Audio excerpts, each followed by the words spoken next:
Hi అండి, నమస్కారం. మేము చెన్నైలో ఉంటున్న తెలుగు వాళ్ళమండి. ఈరోజు మీకు చెల్లి అమ్మ అనే ఒక అమ్మవారి జాతర ఏ విధంగా జరిగిందో నేను మీకు క్లియర్గా చూపిస్తానండి. రండి చూసేద్దాం. తమిళనాడులో వచ్చేసరికి ప్రతి గుడికి కూడా ఒక ప్రత్యేకమైన హోదా అనేది ఉంటుందండి. ఒక ప్రత్యేకమైన గుర్తింపు అనేది ఉంటుంది. ప్రతి గుడి కూడా చాలా ప్రత్యేకంగా ఉంటుందండి. వీళ్ళు ఎస్పెషల్లీ జాతర సమయానికి వచ్చేసరికి గుడులను చాలా నీట్గా క్లీన్ చేసి దానికి పెయింటింగ్లు వేసి రీమోడల్ చేయించి ప్రతి సంవత్సరం కూడా చాలా చాలా ఘనంగా అయితే మీకు జాతరలు అయితే జరిపిస్తారండి. నేను మీకు ఇక్కడ ఏ ఏ విధంగా అయితే జరుగుతుందో అండ్ మీకు వీళ్ళ సాంప్రదాయం ఏంటి అండ్ జాతరలో అన్నదానం ఎలా జరుగుతుంది ఇదంతా కూడా నేను మీకు చాలా క్లియర్గా అయితే చూపిస్తానండి. రండి ఈ వీడియోలో క్లియర్గా చూసేద్దాం. ఇది గుడి లోపలికి వెళ్ళే మార్గం అండి. సో నేను మీకు ఇక్కడ క్లియర్గా చూపెడతానండి గుడి ఎలా ఉంది అండ్ మీకు అమ్మవారి దర్శనం కూడా నేను మీకు చేయిస్తానండి. అమ్మవారిని కూడా నిజరూప దర్శనం ఏ విధంగా ఉంటుంది అంతా కూడా ఈ వీడియోలో అయితే మీకు క్లియర్గా చూపిస్తానండి. రండి చూసేద్దాం ఏమాత్రం ఆలస్యం చేయకుండా.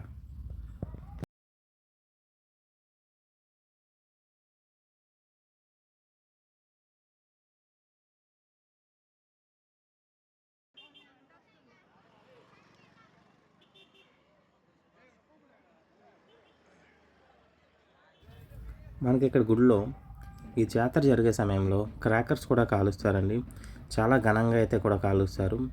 అండ్ ఈయనైతే చాలా హైలైట్ అండి. ఇక్కడ నేను ఈయన కాల్చే విధానం చూసి నేనే చాలా ఆశ్చర్యపోయాను. సో ఒక వెలుగుతున్న దానితో ఇంకో దాన్ని కూడా ఈయన వెలిగిస్తున్నారు. అండ్ ఏమాత్రం భయం లేకుండా కనీసం కాళ్ళకి చెప్పులు కూడా లేకుండా కూడా ఈయన అన్నింటిని కూడా వెలిగిస్తున్నారు. సో అంత భక్తిగా అయితే ఈయన వెలిగిస్తున్నారండి. చూడండి, నేనైతే చాలా ఆశ్చర్యపోయానండి ఈయన కాల్చే విధానం చూసి. మీరు కూడా చూడండి.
రండి మిమ్మల్ని ఇంకేమాత్రం ఆలస్యం చేయకుండా మీకు గుడి అయితే చూపిస్తాను.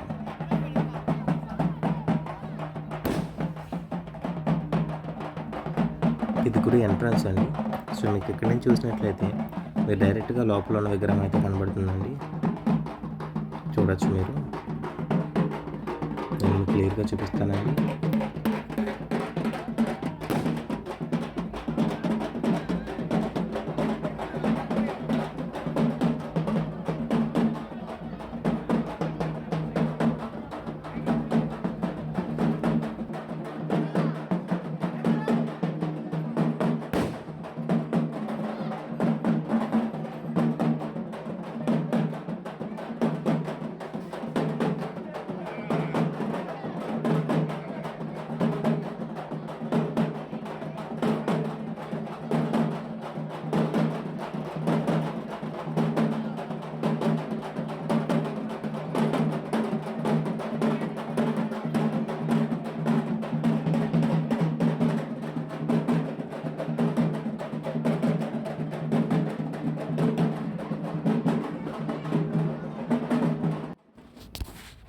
మీకు ఇక్కడ గుడి కూడా చాలా విశాలంగా అయితే ఉంటుందండి.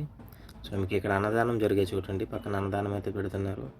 ఇక్కడ పక్కన చూసినట్లయితే ఇక్కడ నాగప్రతిష్ఠలు కూడా ఉన్నాయండి.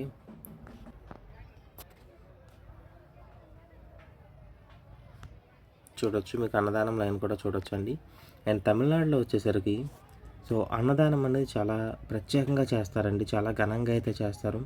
సో మనం చాలా గుడిలో చూసినట్లయితే అన్నదానం అంటే మామూలుగా ఒక చిన్న కప్పులో ఒక శనగలు ప్రసాదం కానీ లేకపోతే పులిహార ప్రసాదం కానీ పెట్టిస్తారు. కాకపోతే తమిళనాడులో వచ్చేసరికి ఒక అన్నదానం అంటే కంప్లీట్ ఒక భోజనం అనేది పెడతారండి. ఇంకోండి ఇక్కడ వండిన మీకు స్టవ్‌లు అవి చూడొచ్చు. పొయ్యిలు అవన్నీ కట్టెల పొయ్యి మీద అది కూడా ఇక్కడ వండుతారు. చాలా ప్రత్యేకంగా అయితే చేస్తారండి. చూడండి ఇదంతా కూడా అన్నదానంకి వెయిట్ చేస్తున్న లైన్ అండి ఇది. ఇక్కడ ఆడవాళ్ళ లైను, దాని పక్కనే మగవాళ్ళ లైను. సో దేనికి దానికి సెపరేట్‌గా లైన్స్ అయితే పెట్టారు. సో మీకు ఇక్కడ అన్నదానం కనుక చూసినట్లయితే ప్రతి గుడిలోని కూడా ఒక ఫుల్ మీల్స్ అనేది ఉంటుందండి. ఒక పెద్ద ప్లేట్‌లో అది కూడా చాలా బలమైన ఒక చెక్క ప్లేట్‌లా ఉంటుందండి. ఒక బలమైన ప్లేట్‌లో సో ఒక మనిషికి సరిపడినట్టుగా కడుపు నిండేలా కంప్లీట్‌గా ఒక ఫుల్ మీల్స్‌లా అయితే పెడతారండి. ఇక్కడ ఏ గుడిలో చూసినా సరే. అండ్ ఇక్కడ నాన్ వెజ్ కూడా పెడతారండి ప్రసాదంలో చాలా చోట్ల వచ్చేసరికి. నేను మీకు ఇక్కడ చూపిస్తానండి క్లియర్‌గా చూడండి. అండ్ మనకి ఇక్కడ లిమిట్ లేదండి. చూడండి ఒక్కొక్కళ్ళు కూడా 3 4 ప్లేట్లు కూడా తెస్తున్నారు. సో మనం ఇంటికి పట్టుకెళ్ళే వాళ్ళు కూడా పట్టుకువెళ్ళొచ్చు. లేకపోతే ఒక లైన్‌లో ఉండి మిగిలిన వాళ్ళు కూడా మనం తేవచ్చు. సో వాళ్ళకి ఎంత తింటే అంత, ఎంతని కూడా లిమిట్ లేకుండా ఏమాత్రం వాళ్ళు ప్రశ్నించకుండా మనకి ఎన్ని కావాలన్నా సరే వాళ్ళు ఇచ్చి పంపిస్తారండి. చాలా ఘనంగా అయితే చేస్తారండి. ఇది నేను మీకు క్లియర్‌గా చూపిస్తాను. అండ్ ఏమేమి పెట్టారు ఇయన్నీ కూడా చూపిస్తానండి. చూడండి.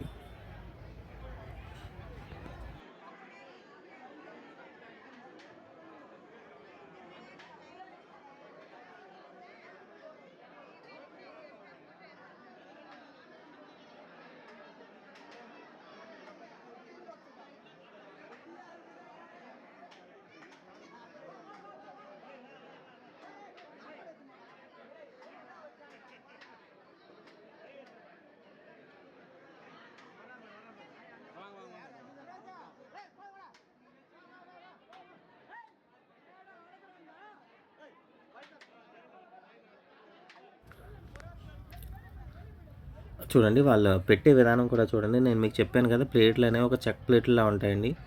దాంట్లో వచ్చేసరికి వీళ్ళు నీట్‌గా ఒకళ్ళు ఎగ్ పెడుతున్నారు. ఇంకొకళ్ళు వచ్చేసరికి రాగి ముద్ద లాంటిది పెడుతున్నారు. అండ్ మిగిలినోళ్ళు ఇంకొకళ్ళు వచ్చేసరికి బిర్యానీ అనేది పెడుతున్నారు. సో 3 పెట్టి అక్కడ ఉన్న వాళ్ళకైతే ఇస్తున్నారండి. నేను మీకు ప్లేట్ కూడా క్లియర్‌గా చూపెడతాను. ఏమేమి పెట్టారన్నది కూడా మీరు క్లియర్‌గా చూడండి. నేను ఖచ్చితంగా మీరైతే షాక్ అవుతారు. చూడండి. ఇదిగోండి ప్లేట్. నేను మీకు చెప్పినట్లుగానే చూసారా ఇది చెక్క ప్లేట్ లాంటిదండి ఇది. చాలా బలంగా కూడా ఉంటుంది. మనం తినేటప్పుడు కూడా ఇది ఎక్కడ పడిపోకుండా చాలా స్టిఫ్‌గా అయితే కూడా ఉంటుందండి ప్లేట్. చూడండి మీకు ఇక్కడ ఒక గుడ్డు పెట్టారు. రాగి ముద్ద and mutton biryani. Mutton biryani అంటే ఇది మామూలుగా కూడా కాదండి. మీరు చాలా పీసెస్ అయితే కూడా ఉన్నాయి. దగ్గర దగ్గర నా ప్లేట్‌లోనే ఒక పావు కేజీ మటన్ ఉన్నట్టయితే ఉందండి. అండ్ టేస్ట్ కూడా వచ్చేసరికి చాలా ఎక్సలెంట్‌గా అయితే ఉందండి. ఇక్కడ ఎలాంటి ఫుడ్ అయితే దొరుకుతుందండి ఇక్కడ. నేను మీకు ఇక్కడ అమ్మవారు కూడా ఎలా ఉంటుందో దర్శనం కూడా చూపిస్తానండి. చూడండి. చూడండి ఇది మెయిన్ అమ్మవారు. ఇక్కడ గర్భగుడిలో ఉన్న అమ్మవారు. నేను మీకు ఇక్కడ క్లియర్‌గా చూపిస్తానండి. చూడండి. ఇక్కడ మనం గర్భగుడిలో ఉన్న అమ్మవారిని కూడా మనం చాలామంది ఫోటోస్ కానీ, వీడియోస్ కానీ కూడా తీసుకుంటారండి. నేను ఆల్రెడీ పంతులు గారిని కూడా అడిగాను. ఫోటో కానీ, వీడియో కానీ తీసుకొచ్చా అండి. నేను ఇలా యూట్యూబ్‌లో పెడతానంటే వాళ్ళు ఏమాత్రం కూడా అభ్యంతరం తెలపకుండా మీరు వీడియో తీసుకోవచ్చు అని చెప్పారండి. ఇక్కడ వచ్చేసరికి అక్కడ ఉత్సవ విగ్రహం అండి. అంటే ఇక్కడ అమ్మవారిని జాతర చేసి మీకు ఊరేగించిన తర్వాత ఆ అమ్మవారిని ఇక్కడ పెట్టారండి. చూడండి మీకు ఇక్కడ అలంకరణ కానీ, ఆ పువ్వుల అలంకరణ కానీ, అమ్మవారి అలంకరణ కానీ మీరు చూడొచ్చు. నేను మీకు క్లియర్‌గా చూపిస్తానండి. రండి చూసేద్దాం. పక్కన అమ్మవారు గర్భగుడిలో ఉన్న అమ్మవారు. దాని పక్కనే ఇక్కడ ఊరేగించిన అమ్మవారిని కూడా మీరు పెట్టారు. రండి చూసేద్దాం. ఇక్కడ ప్రతి ఒక్క భక్తులకి కూడా హారతి శతగోపురంతో పాటు కుంకుమ కూడా వాళ్ళే ఇస్తారండి ప్రసాదంతో పాటు.